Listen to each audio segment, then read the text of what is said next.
देवरानी जेठानी। द्वारिकापुरी के ब्राह्मण परिवार में पारसनाथ और रामनाथ नाम के दो भाई रहते थे।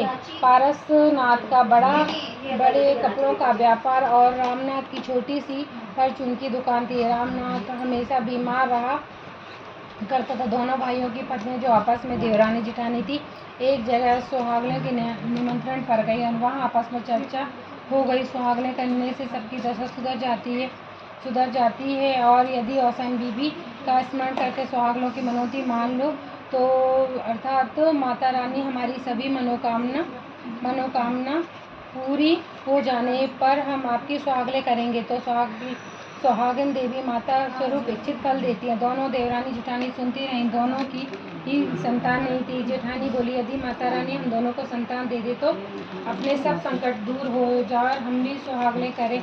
तो देवरानी बोली, मैं जिज्जी, हाँ जिज्जी, उनकी तबीयत ठीक रहने लगे, दुकान अच्छी चलने लगे और संतान हो जाए तो हम भी जल्दी से जल्दी संकट हरने वाली, कामों को आसान करने वाली औसान देवी माता की सुहागने करेंगे और सभी सुहागनों को देवी मानकर उनकी पूजा करेंगे। सबको सुहाग की सामग्री श्रद्धा सहित देंगे। जेठानी बोली, ठीक है, अपने यहाँ संतान हो जाए तो अपने अपने ढंग से सुहागने करेंगे। वहाँ सुहागने विधि विधान से संपन्न हुई और दोनों ने औसान बीबी से मन से प्रार्थना की और वह सुहागनों की मनौती मानकर आ गई। सुहागने औसान बीबी माता जब सब सुन रही थी, सुहागनों की मनौती के प्रभाव से वे दोनों गर्भवत हो गई। 9 महीने बाद दोनों के पुत्रों का जन्म हुआ। देवरानी का पति रामनाथ अब स्वस्थ रहने लगा, दुकान भी अच्छी चलने लगी, दोनों जगह बधाई बजने लगी। तो देवरानी ने कहा, जिज्जी चलो हम सुहागने कर लें, माता ने हमारी मनोकामना पूर्ण कर दी। तो जेठानी कहा, अरे इतनी जल्दी क्या, अभी तो बहुत से शगुन बाकी, उनमें कर देंगे, अभी चौक चांदन में बहुत खर्च होगा, इसलिए अभी वहाँ से गुड़ चना मंगाए, बाद में करेंगे। देवरानी ने कहा, मैं तो 7 सुहागनों को बुलाकर कल चौक के बाद सुहागने करूँगी। जेठानी कुछ नहीं बोली और ना देवरानी के यहाँ सुहागने के निमंत्रण में गई। यहाँ देवरानी भी खुशी खुशी सुहागने की और इच्छा पूरी करने के लिए माता को सहृदय धन्यवाद दिया। देवयानी का घर बार और अच्छा हो गया। वह हमेशा शुभ कामों में माता की सुहागने करती और जेठानी भूल गई और देवयानी की याद दिलाने पर भी उसी ने लड़ने लगी कि तुम्हें तो सुहागने दिखती है, हमें जब लगेगा तब करेंगे। उधर माता सब समझ गई कि अहंकारवश इसने मनौती पूर्ण नहीं की। दोनों के लड़के दिन दुगने रात चौगने बढ़ रहे थे क्योंकि वे माता की कृपा के फल थे। जेठानी के यहाँ मुंडन कंचेदन हो रहा था, बधाई बज रही थी। माता जी बुढ़िया का गंदा सा वेश धारण कर जेठानी के दरवाजे पर बैठ गई और आवाज़ लगाई, हमें गुड़ चने दे दो। वहाँ बाजों की आवाज़ सुनने वाला माता जी लौट गई। कुछ दिनों बाद उन्होंने लड़कों की शादी एक ही घर में तय की। देवयानी ने फिर सुहागने की और जेठानी ने फिर नहीं की। इधर जेठानी के यहाँ लगन हो रही थी। माता जी दरवाजे पर आए, गुड़ चना मांगने लगी। जाने अनजाने घर वालों ने देखा और अंदर खबर पहुंचाई कि दरवाजे पर एक गंदी सी बुढ़िया बैठी है, गुड़ चने मांग रही है। जेठानी ने चिल्लाकर कहा, अरे कहाँ के गुड़ चने लाओ, बतासा पूड़ी हलवा दे आओ। यहाँ कोई सामान लेकर वहाँ पहुँचा तो माता जी ने कहा, हमें तो गुड़ चने चाहिए। कुछ दिनों बाद ब्याह की तैयारी होने लगी। बारात विदा हो ही रही थी कि माता जी ने फिर आई और गुड़ चना मांगने लगी। जेठानी को पता चला कि कोई बुढ़िया गुड़ चना मांग रहे, तब उसे चिल्ला कर कहा, यहाँ कोई गुड़ चना की दुकान है क्या? जब चाहा तब गुड़ चना मांगने चले आए।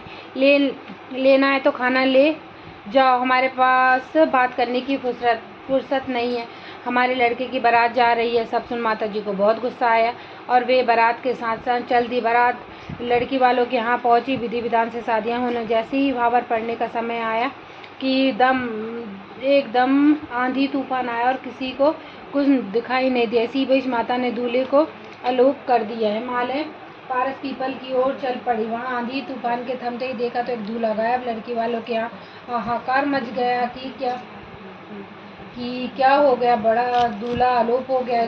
किसी तरह छोटे दूल्हे की बाहर पड़ी। विदाई के समय लड़की वाले कहने लगे, हम जल्दी हल्दी लगी हुई पीली साड़ी पहने हुए कंगन और मोर बांधी हुई लड़की को क्या करेंगे, इसलिए आप इसे भी साथ ले जाए। बहुत कहा सुनी हुई, अतः वे दोनों लड़कियां ससुराल ले आए। कहते हैं ना कि गेहूं के साथ गुण भी पिस जाते हैं। अब जेठानी के यहाँ दुख है तो देवरानी खुशियाँ कैसे मना।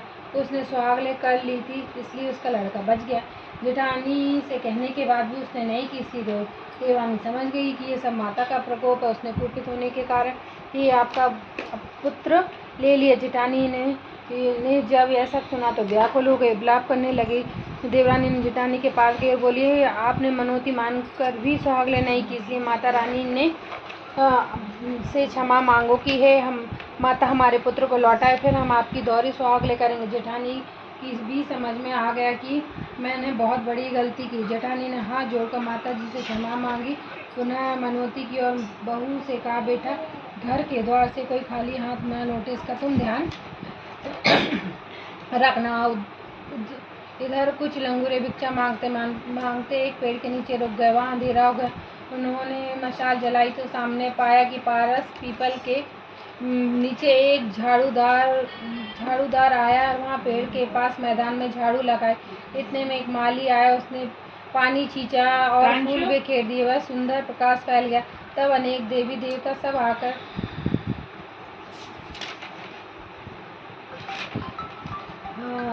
तब अनेक देवी देवता वहाँ आकर यथास्थान बैठने लगे। एक सुंदर और बड़ा आसन बीच में खाली था। अप्सराएं नाचने लगी और बढ़िया गाना बजने लगा। इसी भी सुहागले माता अधव्याय लड़के को साथ लिए पीपल के पेड़ के नीचे उतरी और सिंहासन पर विराजमान हो गई। सभी देवी देवताओं ने खड़े होकर पूजा और आरती की।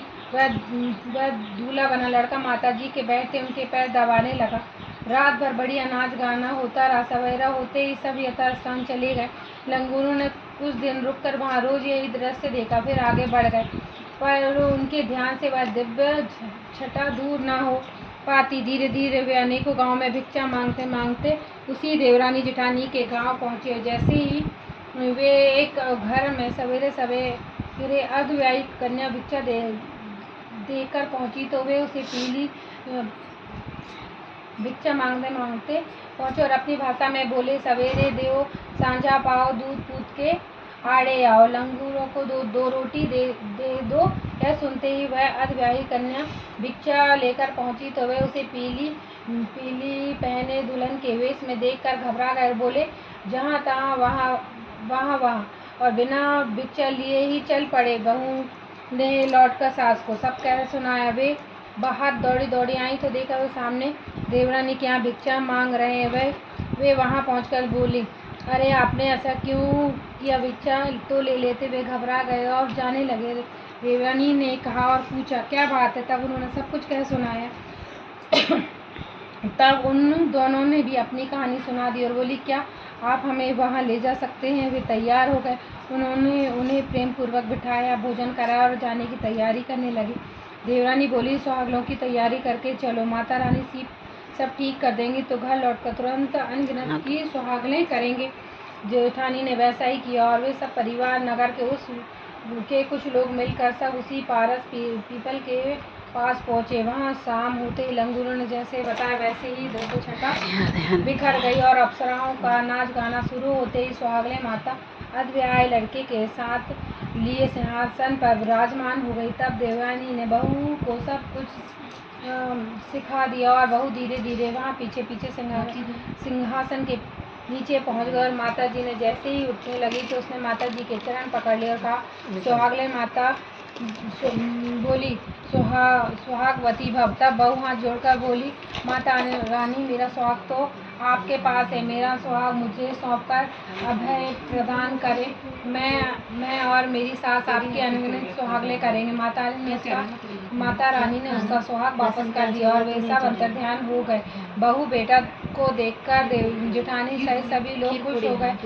तभी बहू ने कहा, सभी लोग मेरे माँ बापू के घर चले, वहाँ भी सुहागले न्योत कर घावर पड़े। सभी ने कहा ठीक है और सभी लोग बहू के मायके पहुँचे। लड़की के माँ बाप भी यह सब देखकर खुश हो गए और उन्होंने पुनः विवाह की तैयारी कर ली। सुहागने न्योत कर सुहागले की फिर बावर पड़ी और बेटा बहू को लेकर सभी लोग घर वापस आ गए।